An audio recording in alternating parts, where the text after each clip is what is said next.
So the Celtics started making moves after the 2025 playoffs have ended, and they moved Jrue Holiday to Portland for Anthony Simons in a trade that I think is great for both teams. Let me tell you why. We're going to start with Boston. Obviously, Boston has a lot of money on their roster with, I think, JB and JT making over $300 million each, not in a season, but just over the course of their contract. And Jason Tatum has an Achilles tear. So he's absolutely done for the rest of the season.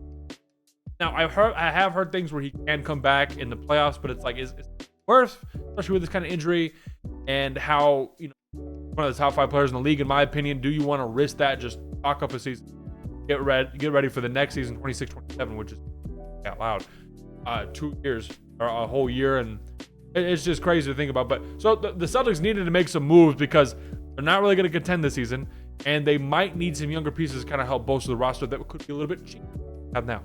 So Jrue Holiday is a great contending piece for the Celtics, but obviously they're not doing that right now, so they moved him to Portland for Anthony Simons, and they saved $40 million in the luxury tax, which is a big deal. They're trying to stay under that because they have so many guys that cost a lot of money. That's the cost of success. We've seen the same thing with the Warriors back with their dynasty. Cost a lot of money. Celtics now cost a lot of money. The Thunder in the future are going to cost a lot of money. It's just how the reality of the situation. But talking about the fit for the Celtics, I like Simons a lot. I mean, I was expecting him to get traded, not to a contender. That's going to be interesting because he hasn't really been contending for a whole lot since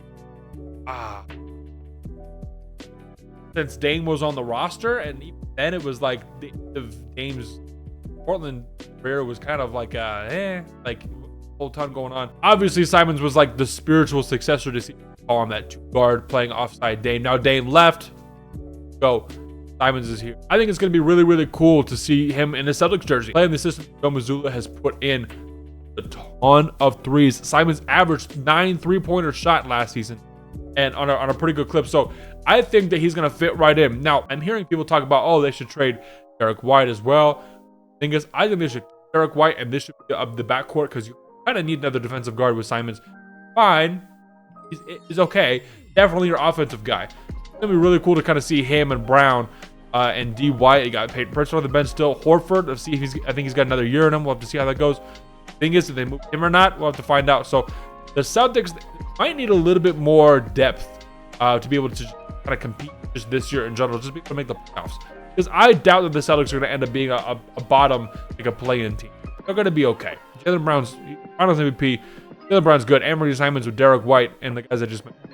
They got a good squad. Now, Portland is the thing that I want to talk about here because everyone said they got fleeced, but I think that there are many reasons why they didn't get fleeced. Tell you about them. So, first of all, Jrue Holiday is a good vet. You have a vet in Jeremy Grant on your team who, what I think of a vet, I think of a guy who has experience coming in and helping on the court with something specific, maybe playmaking, like a call in San Antonio, or Holiday with the defense, maybe a little bit in Portland. He can still provide on the defensive end and playmake a little bit. He's got the gold medalist this year, starting for the Olympic team. Crazy opportunity. But people are acting like, they didn't trade for an up and coming star, like they're chalked, like it's over. Now, let's look at the depth chart for the Blazers real quick. Holiday, Shaedon Sharpe, Toumani Camara, Denny Avdija, and Donovan Clean. Now, don't worry about all the outs. Like the last game, they had everybody. And they just did it overall. So, okay, let's restart that. Holiday, Sharpe, Avdija, Jeremy Grant, DeAndre Ayton. Shoot out the bench. I love a lot of the guys I have on this team. I think that moving Simons was something to do because you have Shaedon Sharpe, you have Scoot Henderson. These 2 guards who need time with the ball in their hands. And Donald Matten's really... But they just have a lot of young guys. I'm kind of expecting them to move Jeremy Grant as well, hopefully. Because Denny Avdija is kind of the faux point guard of this team. I think he's the best player on this team, personally. Definitely has the highest ceiling from what I've seen. I like Scoot, I like Shaedon, I like all the guys. But Denny, he's up here. If they do well next season, it could be like their one all-star representative talking about, right? So, Toumani Camara is very good off the bench, too. I just really like that they moved Simons off because they kind of needed to. If you're going to have Simons, you're not going to put him on the bench like you might Jrue Holiday. Jrue Holiday, you might have him on the team.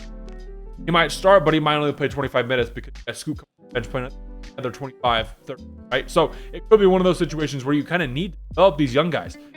They extended Chauncey Billups for a couple years. So I think they have a great system. I think that they're going to be a very, very good sleeper team to make the playoffs. Not just the play-in, like the straight up the playoffs. Could be looking like Houston. I'm not saying the 40 games. That was a thing. And now they have KD. But yeah, I am expecting them to move off Jeremy Grant. They have a lot of bigs in this department as well, so I think that will help play Ayton one more year. I think they're a year away from being a year away. That's what I'll say. That was a whole lot of bars.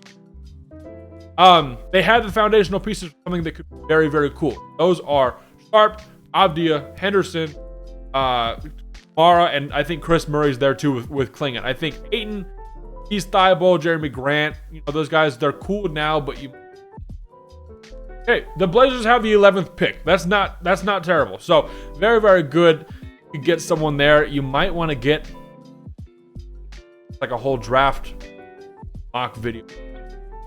You could get someone good that fills a need. I think they have legit 10 guys that can play. 11, Robert Williams, 12 with Delano Banton. Wow, yeah. There's a lot of guys on this team. And I think that they really needed to kind of shed some of that. Not even money-wise. They took on more money in this, lost some picks. But you shed, okay, we don't need Simons. He's cool, he's great, but we'd rather have Scoot and Sharp work together and get something back for Simons. And for right now, just for a vet. So I think it's a very, very good deal for both teams. Like I said, these teams might even be similar in the record, the win-loss column. I mean, Celtics going to win more than 50 games? And if they're not going to win more than 50 games, are the Blazers going to be at least above 500 or around that? Who knows? That's a very interesting thing to talk about. So everyone's saying Portland got fleeced on this. I don't think so. I think that this is a good opportunity for them to break out maybe a little bit this year. Who knows? So that's all I got for today. Got a lot of good videos coming out. If you have not seen this, not announced this yet, I launched a new channel. It's a fun NBA channel, so go check it out. I linked it probably on my face right here, but go check it out. It's been so much fun. I love that. And then this channel is staying just the NBA updates, kind of exactly the videos I'm making just literally right now. So very, very fun time for me right now with YouTube. That's all I got.